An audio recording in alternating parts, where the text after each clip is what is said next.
Congress party అధినేత ముఖ్యమంత్రి YS Jaganmohan Reddy Pulivendula YSRCP assembly అభ్యర్థిగా నామినేషన్ దాఖలు చేశారు. పులివెందుల సిఎస్ఐ గ్రౌండ్ లో బహిరంగ సభలో ప్రజలను ఉద్దేశించి ప్రసంగించారు. వైఎస్ఆర్ కాంగ్రెస్ పార్టీ అధ్యక్షులు ముఖ్యమంత్రి వైఎస్ జగన్మోహన్ రెడ్డి పులివెందుల చేరుకున్నారు. తాడేపల్లిలోని తన నివాసం నుంచి బయలుదేరి గన్నవరం నుంచి కడప ఎయిర్పోర్టుకు చేరుకున్న సీఎం వైఎస్ జగన్ కు విమానాశ్రయంలో వైఎస్ఆర్సీపీ ఎంపీ వైఎస్ అవినాష్ రెడ్డి, స్థానిక వైఎస్ఆర్సీపీ నేతలు ఘన స్వాగతం పలికారు. కడప ఎయిర్పోర్ట్ నుంచి సీఎం వైఎస్ జగన్ పులివెందులకు చేరుకున్నారు. బకారాపురంలోని సిఎస్ఐ గ్రౌండ్స్ లో ఏర్పాటు చేసిన బహిరంగ సభకు హాజరయ్యారు. పబ్లిక్ మీటింగ్ లో ప్రసంగించిన అనంతరం పులివెందుల వైఎస్ఆర్సీపీ అభ్యర్థిగా సీఎం వైఎస్ జగన్ నామినేషన్ దాఖలు చేశారు. ప్రత్యేక హోదాను విభజన చట్టంలో చేర్చకుండా రాష్ట్రాన్ని దుర్మార్గంగా విడగొట్టి రాష్ట్రానికి అన్యాయం చేసిన ఆ కాంగ్రెస్ పార్టీలో చేరి వైఎస్ఆర్ గారి పేరును ఆయన చనిపోయిన తర్వాత ఛార్జ్ షీట్ లో పెట్టిన ఆ కాంగ్రెస్ పార్టీకి మొత్తంగా వైఎస్ఆర్ గారి పేరునే తుడిచివేయాలని, కనబడకుండా చేయాలని ప్రయత్నిస్తున్న వారికి ఓటు వేయటము అనంటే దానివల్ల ఎవరికి లాభము అన్నది ప్రతి ఒక్కరూ కూడా ఆలోచన చేయమని కోరుతా ఉన్నా. అటువంటి కాంగ్రెస్ పార్టీకి ఓటు వేస్తే, మన ఓట్లు చీలిస్తే వచ్చే లాభం బాబుకు, బీజేపీ కూటమికి కాదా అని అడుగుతా ఉన్నాను. ఈ సందర్భంలో నేను ప్రతి ఒక్కరూ కూడా ఆలోచన చేయమని కోరుతా ఉన్నా. ఇదంతా కూడా మన ఓట్లను విడగొట్టి వాళ్ళను గెలిపించాలనే ప్రయత్నం కాదా అని అడుగుతా ఉన్నాను. ఈ సందర్భంగా అందరూ కూడా ఆలోచన చేయమని కోరుతా ఉన్నా. అసలు ఎవరికి వైఎస్ఆర్ గారి మీద ప్రేమ ఉంది అన్నది ప్రతి ఒక్కరూ కూడా గమనించమని అడుగుతా ఉన్నా, ఆలోచన చేయమని అడుగుతా ఉన్నా. ఎవరికి పులివెందుల కడప గడ్డ మీద ఎవరికి ప్రేమ ఉంది అన్నది ప్రతి ఒక్కరూ కూడా గమనించమని కోరుతా ఉన్నా. ఎవరికి ఈ పేర్లన్నీ, ఓ వైఎస్ఆర్ గారి పేరు, ఓ పులివెందుల పేరు, ఓ వైఎస్ఆర్ జిల్లా పేరు చిరస్థాయిగా ప్రజల గుండెల్లో నిలిచిపోవాలని ఆరాటపడుతున్న వారు ఎవరు అన్నది ప్రతి ఒక్కరూ కూడా ఆలోచన చేయమని కోరుతా ఉన్నా. మరో వంక ఈ పేర్లే లేకుండా చేయాలని ఆరాటపడతా ఉన్నా ఆ రెండు పార్టీలతో జతకట్టి తన సొంత లాభం కోసం, రాజకీయ స్వార్థం కోసం నా చెల్లెమ్మలతో నడిపిస్తున్న ఈ కుట్రను, చెడిపోయిన రాజకీయాల్ని ప్రజలు గమనిస్తున్నారు. పాలనలో, పనితీరులో, పథకాల్లో సీఎం వైఎస్ జగన్ ను కొట్టే వాళ్ళెవరూ లేరు. రాష్ట్రాన్ని అన్యాయంగా విడగొట్టి వైఎస్ఆర్ పేరును ఛార్జ్ షీట్ లో పెట్టిన కాంగ్రెస్ కు ఎవరైనా ఓటిస్తారా? కుట్రలు కూడా చేస్తూ ఈ రోజు రాజకీయాలు చేస్తా ఉన్నారు. ఆలోచన చేయమని అడుగుతా ఉన్నా. రాజకీయాలు ఏ స్థాయికి పతనమైపోయాయో గమనించమని కోరుతా ఉన్నా. ఇక మా చిన్నాన్నగారి విషయానికే వద్దాం. మా వివేకం చిన్నాన్నను ఎవరు చంపారో, ఎవరు చంపించారో ఆయనకు, ఆ దేవుడికి, ఈ జిల్లా ప్రజలందరికీ కూడా తెలుసు ఏం జరిగింది అన్నది. కానీ బురద జల్లేందుకు ఇద్దరు చెల్లెమ్మలను ఎవరు పంపించారో, వారు వెనకాల ఎవరు ఉన్నారో మాత్రం మీ అందరికీ కూడా రోజు కనిపిస్తూనే ఉంది. ఇంకా ఆశ్చర్యం ఏమిటో తెలుసా? వివేకం చిన్నారను అతి దారుణంగా చంపి, అవును నేనే చంపాను అని అతి హేయంగా బహిరంగంగా చెప్పుకుంటూ తిరుగుతున్న హంతకుడికి మద్దతిస్తున్నది ఎవరు? మీరే రోజు చూస్తున్నారు కదా అని అడుగుతా ఉన్నాను.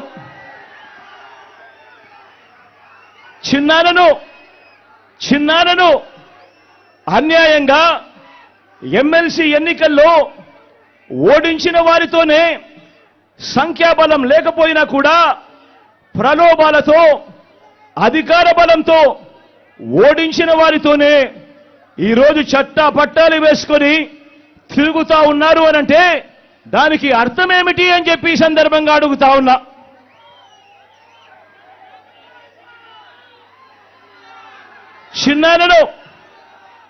చిన్నానకు రెండో భార్య ఉన్న మాట వాస్తవం అవునా కాదా? ఆ రెండో భార్యతో తనకు సంతానం ఉన్న మాట వాస్తవం అవునా కాదా? అవినాష్ అక్కడికి ఎవరు ఫోన్ చేస్తే వెళ్ళాడు వంటి అనేక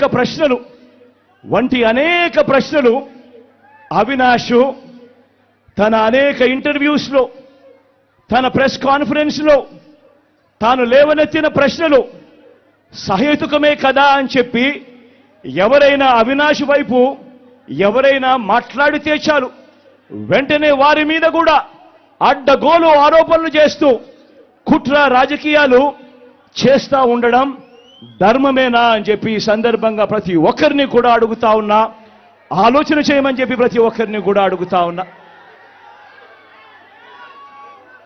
ఇలా చిన్నానను ఓడించిన వారిని గెలిపించాలని తిరగడం కంటే దిగజారుడు రాజకీయాలు ఎక్కడైనా ఉంటాయా అని చెప్పి ఈ సందర్భంగా అడుగుతా ఉన్నా. మరో వంక కాంగ్రెస్ పార్టీకి ఓట్లెన్నొచ్చాయి. మరో వంక నోటాకు వచ్చినన్ని ఓట్లు కూడా రాని కాంగ్రెస్ పార్టీతో, రాష్ట్రాన్ని విడగొట్టిన కాంగ్రెస్ పార్టీతో,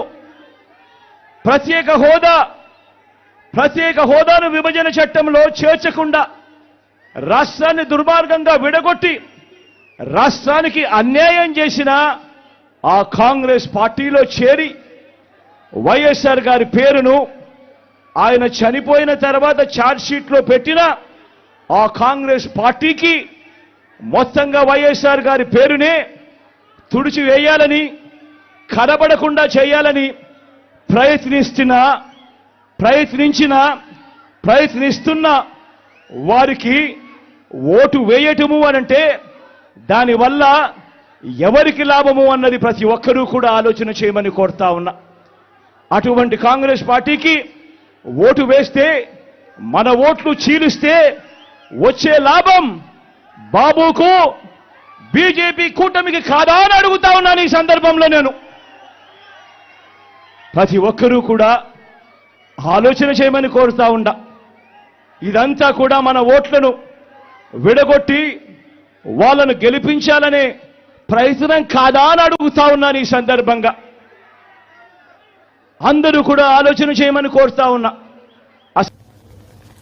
అమరావతిలో పట్టాభి మీడియాతో మాట్లాడుతూ ల్యాండ్ టైటిలింగ్ యాక్ట్ ద్వారా ప్రజల ఆస్తులు కొట్టేయడానికి జగన్ పన్నాగం పన్నారని, ఆయన పాదయాత్ర పేరుతో నాడు మార్నింగ్ ఈవినింగ్ వాక్ చేశారని, ఆ సమయంలో ఎక్కడెక్కడ ఆస్తులు స్థలాలు ఉన్నాయో వాటిపైనే జగన్ చూపు ఉండేదని ఆరోపించారు.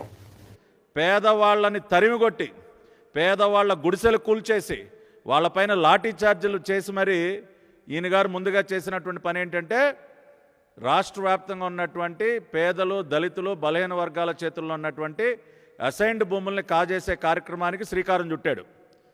ఆ కార్యక్రమం సఫలీకృతం అయిన తర్వాత ఈయన గారి కన్ను ప్రభుత్వ భూములపైన పడింది. పేదవాడి భూములు దోచేశాక, అసైన్డ్ భూములు లాగేశాక ఇక ప్రభుత్వ భూములు కొన్ని వేల ఎకరాలు ఎవడెవడికి ఏ విధంగా దోచిపెట్టాలి. ఇవాళ ఉదాహరణకి సోలార్ పవర్ పార్కుల పేరుతో పెద్ద ఎత్తున కొన్ని వేల ఎకరాలు దోచేశారు. 75,000 ఎకరాలకు ఎసరు, ఇదిగోండి ఇది అనంతపురం జిల్లాలో 75,000 ఎకరాలు సోలార్ పవర్ పార్కుల పేరుతో. అదేవిధంగా సన్నిహితులకే ఎనర్జీ, ఆయన సన్నిహితంగా ఉండేటటువంటి కంపెనీల లిస్టు మనకు తెలుసు కదండి. Shirdi Sai electricals, Indosol solar, Adani green energies, ఇట్లా ఆయనకి సన్నిహితంగా ఉండేటటువంటి కంపెనీలకి వైఎస్ఆర్ కడప జిల్లా, అల్లూరు సీతారామరాజు జిల్లా, నంద్యాల, అనంతపురం, పార్వతీపురం అని ఇట్లా రకరకాల ప్రాంతాలలో కొన్ని వేల ఎకరాలు సోలార్ పవర్ పార్కుల పేరుతో ప్రభుత్వ భూముల్ని కాజేసి తన బినామీలకి, తన వ్యాపార భాగస్వాములకి దోచిపెట్టాడు. అంటే స్టెప్ బై స్టెప్ ఏ రకంగా భూదోపిడీ చేశాడో జగన్మోహన్ రెడ్డి ఒక్కసారి ప్రజలు అర్థం చేసుకోవాలి. ముందుగా అసైన్డ్ భూములకి ఎసరు పెట్టాడు. రెండోది కొన్ని వేల ఎకరాల ప్రభుత్వ భూముల్ని తన బినామీ కంపెనీలకి దోచిపెట్టాడు. ఈ రెండు అయిపోయిన తర్వాత ప్రభుత్వ ఆస్తులను కూడా తనఖా పెట్టేశాడండి. ఏది ఆఖరికి ఇదిగోండి తనఖాలో విశాఖ కలెక్టర్ కార్యాలయాల్ని, అంటే తన ధన దాహాన్ని తీర్చుకోవటం కోసం ఎన్ని దుర్మార్గాలు చేశాడో ప్రభుత్వ ఆస్తులకు సంబంధించి భూములకు సంబంధించి ఒకసారి మనం గుర్తు చేసుకోవాలి. విశాఖ జిల్లాలో అయితే ఏకంగా కలెక్టర్ కార్యాలయాన్ని తనఖా పెట్టేశాడు 3 ఎకరాలు. వాల్తేరులో ఉన్నటువంటి ప్రభుత్వ గృహం 5.5 ఎకరాలు అది తనఖా పెట్టేశాడు. Forest guest house, DO office, ఆఖరికి రైతు బజార్ను కూడా వదల్లా. ఆ రకంగా రాష్ట్ర వ్యాప్తంగా ఉన్నటువంటి కలెక్టర్ కార్యాలయాలతో సహా తనకు ఆఖరికి రాష్ట్ర సచివాలయాన్ని కూడా తనఖా పెట్టేశాడు కదా.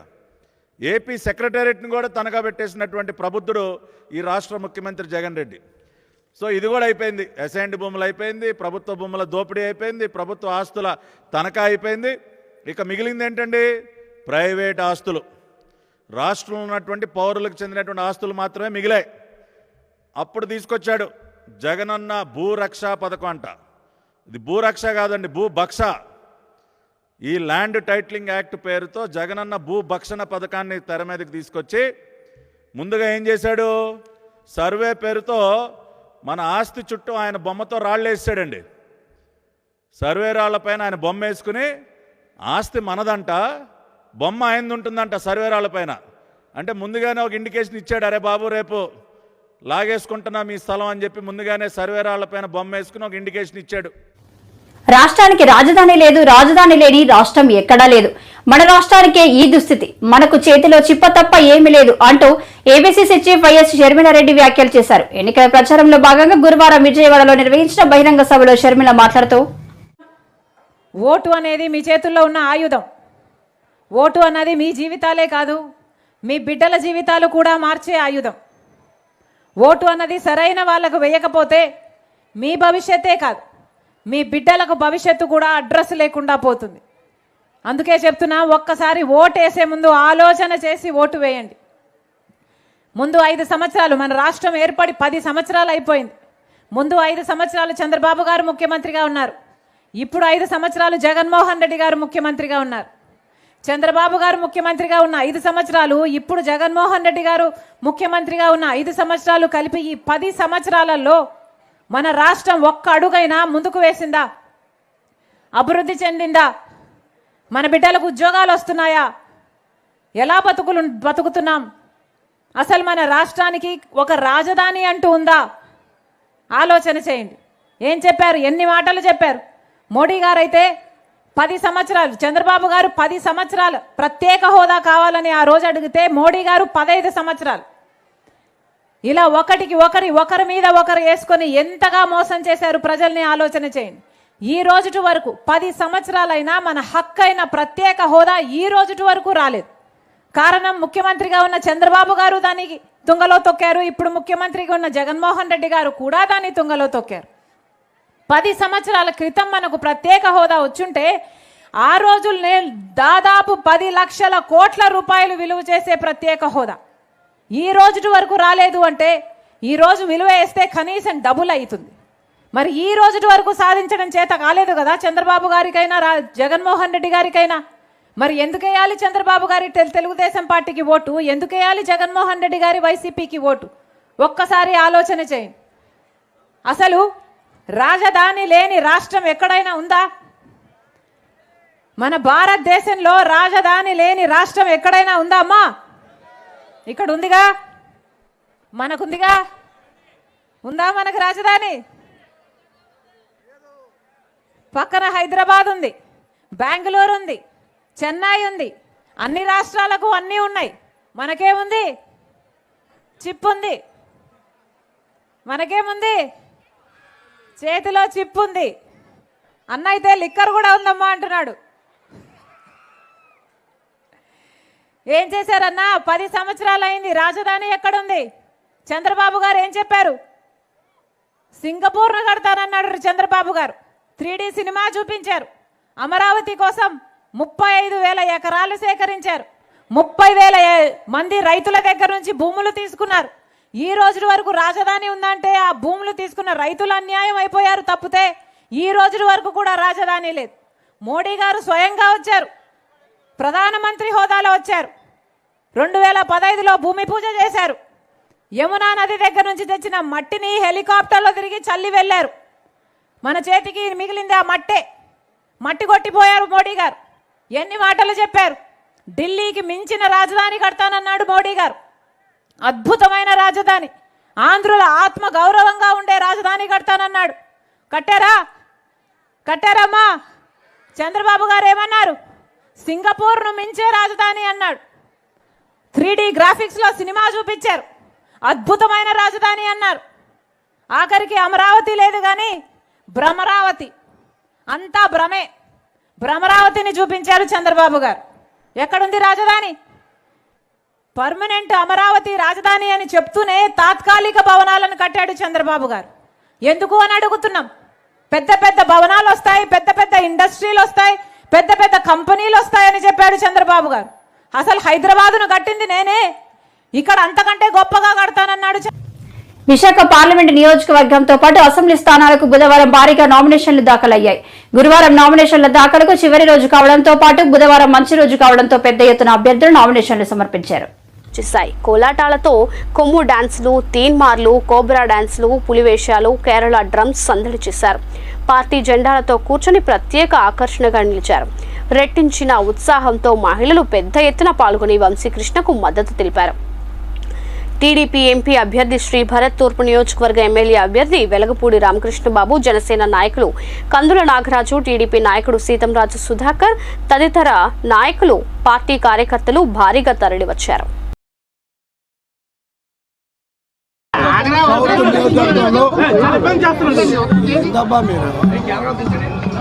అందరికీ నమస్కారం. ఈరోజు సౌత్ నియోజకవర్గంలో నేను ఉమ్మడి అభ్యర్థిగా తెలుగుదేశం, జనసేన, బీజేపీ ఉమ్మడి అభ్యర్థిగా నామినేషన్ వేశాను. ఈ నామినేషన్ ప్రక్రియకు అశేష జనవాహిని వచ్చినటువంటి విశాఖపట్నం సౌత్ ప్రజలందరికీ నా హృదయపూర్వకమైన ధన్యవాదాలు. నన్ను ఆశీర్వదించడానికి వచ్చిన ప్రతి ఒక్కరికి మనస్ఫూర్తిగా ధన్యవాదాలు. శ్రీ భరత్ గారు ఎంపీ క్యాండిడేట్, అలాగే ఎలగపూడి రామకృష్ణబాబు గారు తూర్పు ఎమ్మెల్యే క్యాండిడేట్, అలాగే మా కందుల నాగరాజు గారు, అలాగే మా సీతారాం సుధాకర్ గారు, నాతో పాటు వచ్చినటువంటి మా కార్పొరేటర్లు, మా నాయకులు అందరికీ పేరు పేరున మనస్ఫూర్తిగా ధన్యవాదాలు. ఇవాళ విజయోత్సవ ర్యాలీలాగా వచ్చి ఇంటికి ఒకరు వచ్చి నన్ను ఆశీర్వదించినందుకు ప్రతి ఒక్కరికి కూడా మనస్ఫూర్తిగా ధన్యవాదాలు. విశాఖ నగరం ఎంతో ప్రశాంతమైన నగరం. ఈ సైకో జగన్మోహన్ రెడ్డి ముఖ్యమంత్రి అయిన తర్వాత ఈ విశాఖ నగరం ఒక గంజాయి వనంగా, ఒక డ్రగ్స్ వనంగా తయారైంది. ఎట్టి పరిస్థితుల్లో కూడా చంద్రబాబు నాయుడు గారు, పవన్ కళ్యాణ్ గారు మార్గదర్శనంలో, నరేంద్ర మోడీ గారి ఆశీస్సులతో విశాఖ నగరాన్ని ప్రశాంత నగరంగా చేయవలసిన బాధ్యత శ్రీ భరత్ గారు, మా 7 శాసనసభ్యుల మీద తప్పకుండా ఉంది. రాగానే మొదటి కార్యక్రమం అదే. మరలా విశాఖ కోరుతున్నారని, అందుకు నిదర్శనమే తమ నామినేషన్ కు విచ్చేసిన ప్రజలు అని అన్నారు. వైసీపీ నేతలు ప్రజల్ని ఎన్నో ప్రలోభాలకు గురి చేస్తున్నా ప్రజలు మాత్రం కూటమితోనే ఆదరిస్తున్నారని అన్నారు. జై చంద్రబాబు, జై పవన్, జై మోదీ నినాదాలతో హోరెత్తింది. నామినేషన్ కు తరలివచ్చిన అశేష జనవాహినికి పల్లా ధన్యవాదాలు తెలిపారు.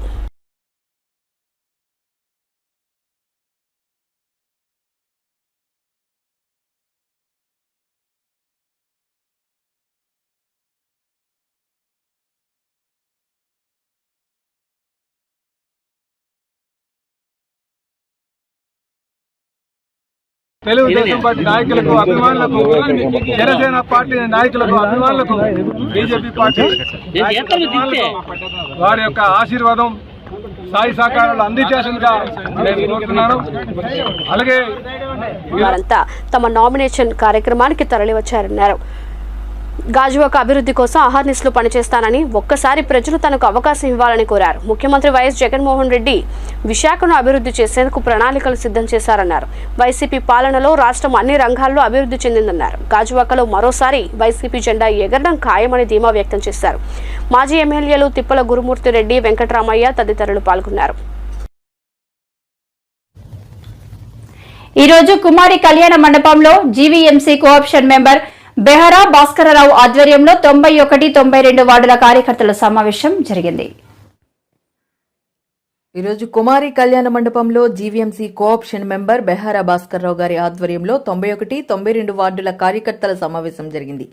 ఈ సమావేశానికి ముఖ్య అతిథిగా పశ్చిమ నియోజకవర్గ సమన్వయకర్త శ్రీ ఆడారి ఆనంద్ కుమార్ విచ్చేశారు. ఈ సందర్భంగా ఆయన మాట్లాడుతూ ఎన్నికల ప్రచారంలో భాగంగా రేపు సాయంత్రం 4 గంటలకు కుమారి కళ్యాణ మండపం నుండి 91, 92 వార్డుల్లో బైక్ ర్యాలీ నిర్వహించబడుతుంది. ఈ ర్యాలీలో వైఎస్ఆర్సీపీ నాయకులు, కార్యకర్తలు, కన్వీనర్లు, బూత్ కమిటీ సభ్యులు, గృహసారథులు, వివిధ అనుబంధ సంస్థల మహిళలు పాల్గొని విజయవంతం చేయాల్సిందిగా కోరారు. నేను ముందుగా ఒకటి అడుగుదాం అనుకుంటున్నాను. ఇప్పుడు ఏదైతే ఈ ఎలక్షన్లో మీ అందరూ కష్టపడిన అడుగుతున్నానో, ఒక ముఖ్యమంత్రిని, ఒక జగన్మోహన్ రెడ్డి గారిని ముఖ్యమంత్రి చేయడానికి కదా, ముందు ఆయన మీద మీకు నమ్మకం ఉందా? జగన్మోహన్ రెడ్డి గారు అనే వ్యక్తి రేపు పొద్దున్న అందాక రహమాన్ గారు చెప్పినట్టుగా మన భవిష్యత్ తరాలకి ఒక దారి చూపిస్తారు. మన పిల్లలకి ఈరోజు వచ్చిన 5 సంవత్సరాలే ఐక్యరాజ్య సమితి వరకు మన పిల్లల్ని తీసుకెళ్లి అక్కడ ఒక రిప్రజెంట్ చేయించి అమెరికాలోనే మన పిల్లల్ని మన రాష్ట్రం నుంచి పంపించి మన రాష్ట్ర వాయిస్ ని అక్కడ వినిపించడం జరిగింది. అంటే ఈరోజు ఏదైనా వాళ్ళని ఐడెంటిఫై చేసి వాళ్ళకి ఇంటి దగ్గరే ఓటు వేసుకునే ఫెసిలిటీ ఇచ్చారు. కాబట్టి ఆ ఫెసిలిటీని మనం సర్వైవల్ చేయాలి అని అంటే ముందు ఆ 85 ఇయర్స్ దాటిన వ్యక్తుల్ని, ఫిజికల్లీ హ్యాండిక్యాప్డ్ తాలూకా క్యాండిడేట్స్ ని ఐడెంటిఫై చేసి వాళ్ళతో 12D అప్లై చేయమని చెప్పి చెప్పడం జరిగింది. ఎన్నిసార్లు మీటింగ్ పెట్టినా అందరూ చేసిన